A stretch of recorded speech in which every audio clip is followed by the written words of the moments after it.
জুলাই গণ অভ্যুত্থানের 6 মাসেও পতিত সরকারের গুম, খুন ও গণহত্যায় জড়িতদের বিচার না হওয়ায় ক্ষোভ জানিয়েছে ইসলামী ছাত্র শিবির।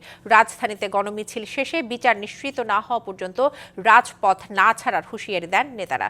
এদিকে বিগত সময়ে জুলুমের পর্বত দলীয় নেতাকর্মীদের ঘাড়ে চাপিয়ে দেওয়া হয়েছিল বলে অভিযোগ করেছেন জামায়াতের আমির ডাক্তার শফিকুর রহমান। আওয়ামী লীগ সরকারের গুম, খুন, দুর্নীতিসহ রাষ্ট্রবিরোধী সব কর্মকাণ্ড এবং জুলাই গণহত্যায় জড়িতদের বিচারের দাবিতে ইসলামী ছাত্র শিবিরের এই গণমিছিল।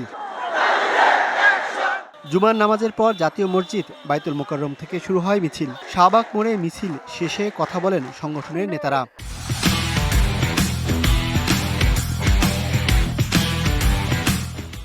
আমাদের ভাইদেরকে হত্যা করেছে, পুরা পৃথিবী যা সাক্ষী হয়েছে, তাদেরকে এখনো গ্রেপ্তার করা হয় না।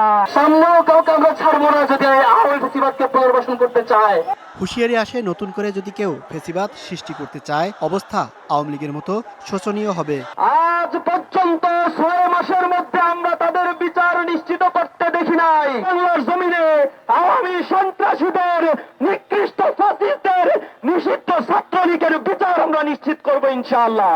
রাজধানী ছাড়াও বগুড়া, নোয়াখালী সহ দেশের বিভিন্ন জেলায় একই দাবিতে ছিল ছাত্র শিবিরের গণমিছিল।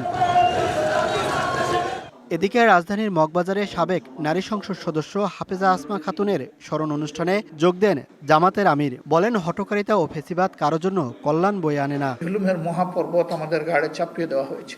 বিদায় নিতে পারবো না, আপনজনকে বিদায় দিতে পারবো না। আমি দোয়া করি এরকম পরিস্থিতি জাতির আরেকজন নাগরিকের জীবনে যেন আর ফিরে না আসে। Mohaiminul Khan Apu, DBC news, Dhaka.